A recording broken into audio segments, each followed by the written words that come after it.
Disclaimer. This video exists for the purposes of entertainment, education, and theory rebuttal. This video is not an attack on the creator of the theory, nor will it, unless otherwise stated, address the theory creator personally. Instead, the creator's name in this video will be used as either a name to address the theory by, or to address the assumed mindset of the creator at the time of this video's creation. Unless there is substantial evidence, it is not assumed the creator still stands behind the video in question. If you harass or witch hunt anyone involved with this video, I will personally disown you. Thank you. Okay, I know I'm technically cheating my own rules for this series by covering this video, but the way I see it, this content is closely related to character speculation in the Mario series, and there's a couple small theories toward the tail end, so I'm covering it even though it's a list and not technically a theory, as I'll be doing with a few other videos on this exact same channel. It's my series, I can do what I want. Welcome to this video, entitled 10 Seriously Terrible Things Princess Peach Has Done.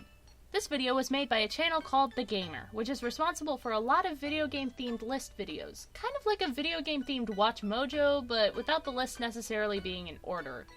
There's also a lot of clickbait here. Just as a couple examples, there's a video entitled 10 Mario ripoffs that got what they deserved, in which all that's talked about is app games and hacking fan projects, a few of which didn't even receive consequences for their actions. And 10 funny fails caught in Mario Party, where Mr. Gamer talks way too long about insignificant facts that don't matter whatsoever, only to talk about normal minigame occurrences. Then we come to this. Now watch me tell you why every single entry on this list is a load of crap. Princess Peach is often considered to be a good character. She cares for her friends and is in charge of the entire Mushroom Kingdom. The problem is, she's always getting kidnapped by Bowser, who constantly finds a way to bring out the worst in her. It's only in the clutches of Bowser that we see Peach do some truly awful things to her friends. Which is why 9 out of the 10 things he's about to go into aren't at all related to Peach getting kidnapped by Bowser. Wait, what? That is why we've compiled a list of 10 seriously terrible things that Princess Peach has done. Before we begin, hit that subscribe button to stay up to date with all of our content, and ring that bell to become part of our notification squad so you never miss a video. Oh yeah, let's plug the channel and tell people to subscribe before we get into any actual content. By the way, don't forget to subscribe and ring that bell to become a member of the illustrious Red Kingdom. Every new subject is appreciated. She tried to kill Mario. Let's start things off with a bang. In Paper Mario: The Thousand-Year Door, Princess Peach tries to murder her longtime lover after he refuses to bend the knee and become her slave. This all takes place when Peach gets possessed by an ancient entity known as the Shadow Queen, who transformed the princess into Shadow Peach. Yeah, Peach was definitely not herself when she came up with this plan. That being said, it would still technically be Peach doing the killing, which is close enough. No. Sorry, buddy, but that doesn't count. Peach was possessed. In order for Peach to have actually done the terrible thing, she would have needed to be conscious of doing it and have approved of doing it. Peach fulfilled neither condition in this instance. In fact, and you even bring this up later, she even directly counters the plan halfway through the battle by healing Mario and granting him the ability to defeat the Shadow Queen. That tells me that she did not approve of the Shadow Queen's actions at all. Mario, it's a cow. Oh no, that's not a cow, that's a horse. She pranked Mario when he was exhausted. When it comes to classic video game phrases, "Thank you, Mario, but our princess is in another castle" immediately comes to mind. It's what the Toads say at the end of the first 7 castles in Super Mario Bros. If they were really trying to help, wouldn't they tell Mario where Peach really is? Maybe they aren't loyal servants after all. Or maybe they just don't know.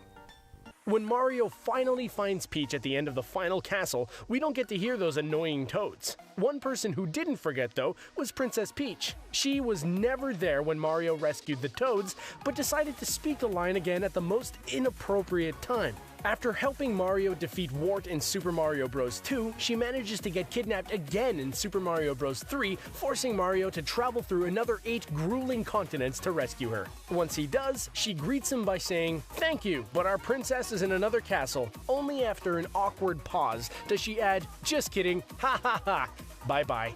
This after Mario risked his life and got rid of the entire Koopa bloodline just to find her. Even if Super Mario Bros. 3 is a stage play and not an actual adventure, it's no time to make an awful joke, Peach. This is not a prank. If it was a prank, she would have tried to make Mario believe she wasn't actually there, which she clearly isn't because she's right hecking there. No, this is just lighthearted banter between friends. It was never meant to be rude. Also, if this were a stage play and not an actual adventure, this would be the perfect time for a lighthearted joke to end off the show. It would bring the audience's mood up after the intense fight Mario endured to get here and round out the narrative nicely. Learn story writing, noob. She rewarded Mario by marrying his dog. I'm going to stop you right there, gamer. This point leans on the obscure Mario anime movie Peachime Kushutsu Daisakusen, or The Great Mission to Rescue Princess Peach in English. Now I'm just going to play this clip from not even 20 seconds into the century. Whether the anime is canon or not is up for debate, but Luigi is dressed in blue and yellow for starters, so that's already a bad sign. This is why I shouldn't even have to consider this point, but I'll humor it anyway and skip ahead to the point. Once Mario returns the necklace to Peach, Kibidango transforms into a handsome prince named Haru. To make matters worse for Mario, Haru turns out to be Peach's fiancé. The next time a princess leaps out of your TV screen, you should probably ignore her. She might be taken. Are you freaking serious? Sure, let's tastelessly make jokes about needing romantic compensation for acts of kindness like every other idiot that doesn't understand the concept of hecking chivalry. Seriously though, let's ignore the fact that Kibidango was never Mario's dog in the film, as the title of this segment would suggest. Haru being Peach's fiancé was an arrangement that was made before Peach ever met Mario. Peach being faithful to her fiancé isn't her being terrible to Mario. It's her being faithful to her freaking fiancé who she is shown to love. This doesn't hecking belong on this list. She ripped off Daisy's fashion sense. Are you hecking kidding me?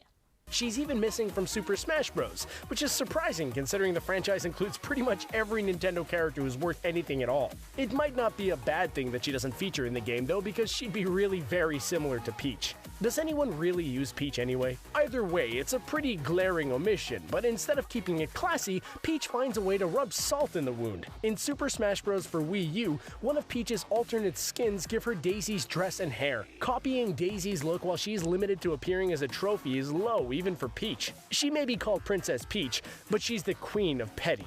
I'm going to ignore the fact that you can't even get proper footage of what you're talking about, considering you're using mods that turn Peach into Daisy, to say, what's the problem here?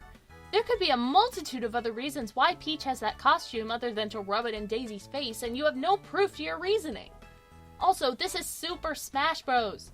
Trying to say that anything that happens in these games, besides maybe Subspace Emissary, has any bearing on the characterizations of any of these characters is a long hecking stretch to make, considering they fight each other for no reason all the hecking time. Also,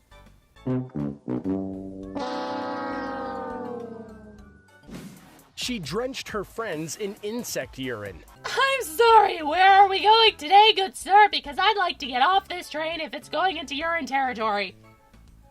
Yeah, I'm skipping because I can't really argue anything other than the fact that he's using a manga of questionable canonicity, considering Nintendo never desired to translate it. Moving on. She teamed up with Dr. Wily to brainwash Mario. Buckle up. Just like Nintendo Power, the German magazine Club Nintendo also ran a number of Nintendo-themed comics in the mid-90s, along with the typical stuff we see in Nintendo magazines. The difference between the Nintendo Power comics and the Club Nintendo comics is Club Nintendo focuses less on telling an interesting story and focuses more on cramming as many Nintendo characters as possible onto the page. Seriously, there have been some unreal mashups of popular and not so popular Nintendo characters in these magazines. Hold up a second. Can you please not show the Super Mario Adventures comics as you're describing the German Club Nintendo comics? It's only going to confuse your audience, as Super Mario Adventures didn't run in Club Nintendo. It ran in Nintendo Power. It may not make much sense, but it's absolutely fantastic nonetheless. One of the best was Super Mario Lost in Time, which sends Mario on a journey through time and space where he faces off against long-forgotten Super Nintendo characters. When Mario returns home, all his allies have been turned evil by Mega Man's nemesis, Dr. Wily, with Princess Peach as his second-in-command. Instead of the pink dress we're used to, Peach is wearing a long black gown that Mario initially finds quite attractive, but he quickly changes his tune once she captures him and straps him to a table. Of course, before anything noteworthy happens, Mario's alarm clock goes off and he realizes everything was just a bad dream. It may be overused, but it's probably the only way this story can make even a lick of sense. Holy crap, I don't even need to be here! Let me reiterate the point Mr. Gamer just made loud and clear for you all. None of this entire segment matters because it was all a dream! My gosh, this list is crap. She became a reckless punk. In Magic Carpet Madness, a story published by Valiant Comics, we see a whole new side to Peach. The story begins with Peach getting frustrated because her father muddied the palace carpet. That's when Bowser infiltrates the castle by pretending to be a carpet cleaner and turns the palace's rugs into flying carpets. One of these carpets gets a hold of Peach and launches her high into the air. When she comes back down, she's wearing a pair of tight jeans, a denim vest, spiked bracelets, and sunglasses which just scream 80s. Peach even gets a new attitude to go along with her fresh look. She recklessly hits passing birds with her carpet and heckles planes. She even crashes Bowser's blimp, rightfully called Bad Year, and calls the Super Mario Brothers suckers. Eventually, Mario realizes Peach has been hypnotized and he has to wake her up. Instead of just shaking her around a little, he decides to plant a beanstalk right in front of her flight path to create a head-on collision that knocks her to her senses. Hypnotized. Hypnotized. Hypnotized! In order for Peach to have actually done the terrible thing, she would have needed to be conscious of doing it and have approved of doing it. Hypnotized! She almost married Bowser. He almost officially married Peach in Super Paper Mario. Sure, Peach was forced into marrying Bowser after initially rejecting him, but she still said "I do," even though she was hypnotized. In the end, it was all a plan by the Count to create the Chaos Heart. That being said, does Peach actually like Bowser? Hypnotized! She was not in her right mind, therefore she cannot be blamed for her actions! What is hard about this? She tries to spend as much time with Bowser as possible. This one may be out of left field, but it's quite possible that Peach actually enjoys spending time with Bowser. Now you're probably saying, if that's true, then why does she have to stage a kidnapping to spend time with him? But if you think about it, it makes perfect sense. Bowser is the king of the Koopas, and Peach is the princess of the Mushroom Kingdom. It's not really possible for them to spend time together without raising some eyebrows. Also, Mario would certainly not be happy about it, and if her savior was unhappy, that's not good for Peach. By staging a kidnapping and forcing Mario to go through 8 castles until finally finding her, Peach and Bowser will have plenty of time to be together. Welcome to Theory Territory, folks. Today we're covering the most cliché theory in the Mario fandom right next to the ever-infamous Mario is mental theory. Peach actively refused to marry Bowser in Super Paper Mario, which she mentioned a mere minute or so ago, calling the entire wedding a sham. Peach has bad chemistry with Bowser in the Mario baseball games. Peach constantly calls out to Mario during several instances where she's kidnapped by Bowser, including but not limited to the new Super Mario Bros. Titles.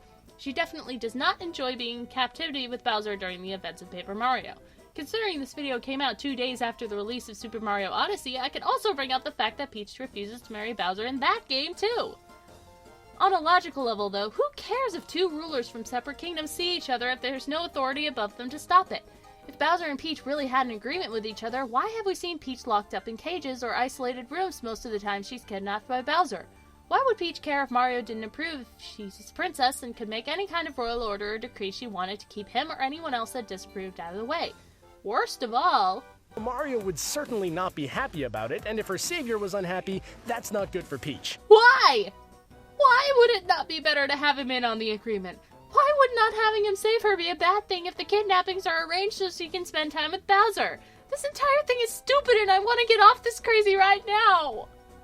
If that theory's a little too crazy, we have a more believable one. Peach might have Stockholm Syndrome. For those of you who are unfamiliar with the term, Stockholm Syndrome is when someone who's held captive feels a sense of trust and affection towards their captor. The kidnappings might not be staged, but over time it causes Stockholm Syndrome, which can make Peach act as if she likes Bowser when it truly is not the case. We feel like this one makes much more sense. The Stockholm Syndrome argument. What evidence do you have on your side?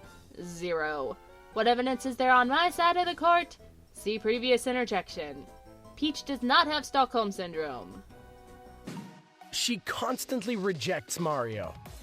Some people can't handle rejection if their life depended on it, while others keep their head up high and keep going. Mario seems to deal just fine with rejection, but has a lot of trouble moving on. Mario is absolutely in love with Peach. He's done everything in his power for her. In fact, he's literally moved mountains for her, and nothing ever changes between them. They aren't moving towards getting married. Heck, they're constantly more than friends but less than lovers. Their relationship has become very static, and Mario has basically turned into Peach's best friend that she occasionally likes to kiss, but only after being rescued. Talk about being friend-zoned. Seriously, Mario travels the world to rescue Princess Peach, and all he's rewarded with is a measly kiss that isn't even on the lips most times. Peach seems to prefer the cheek or the nose. It's a shame because, let's be honest, seeing Mario and Peach finally tie the knot would be an amazing sight to see. Sure, there's been plenty of fan fictions about their marriage, but to see Nintendo officially marry these two would change the Super Mario franchise forever. Sadly, Peach's heart may be in another place, or she's simply not interested in marrying a lowly plumber. Can I pull this back up and call it a day? No? How about the description for level 1-7 of Yoshi's Island DS, which states that Mario and Peach have romantic entanglements in their adult lives? Still no? Peach's victory scene in Mario Power Tennis? I love you so much. I love you. Super Mario RPG, where she not once but twice calls Mario her knight in shining armor. Paper Mario Color Splash, where Peach hesitates before calling Mario her friend, implying that calling him a friend is insincere. Wow, you people are hard to please. Assume all you want about Mario and Peach's relationship, but no one knows what goes on behind the scenes with these two. Maybe they don't make their affection obvious in public, but there could be more to it than meets the eye. In Paper Mario: The Thousand-Year Door, Peach makes her definition of love very clear to Tek. Love tells you when you want to be with a person forever. It makes you happy just to see that person happy, smiling, having fun. When you love someone, you will do anything to help when he or she is in trouble. It's obvious that Peach's definition of love looks much more platonic than most would think of a serious romantic relationship. The beauty of it is that this kind of relationship can easily exist, and it's likely the relationship Peach and Mario share. A simple romance built on trust and friendship without the need for constant romantic interaction. This is the kind of relationship that grows and blossoms into a long, healthy relationship, where neither is obligated to the other and both can simply enjoy each other's company without feeling like they have to act like a couple all the time. They're loyal to each other, but they don't need to flaunt it to know they have it. This has been 10 terrible things that Princess Peach was wrongfully accused of. This list felt like it was made on some sort of unspoken obligation rather than hard evidence. Every single claim either fell painfully short or debunked itself from the word go. This really felt like something slapped together to garner views, and I hate everything about it. In short, Peach did nothing wrong. Except almost leaving Mario behind on the moon in Super Mario Odyssey. Don't think I didn't notice that one, Peach. I've got my eye on you.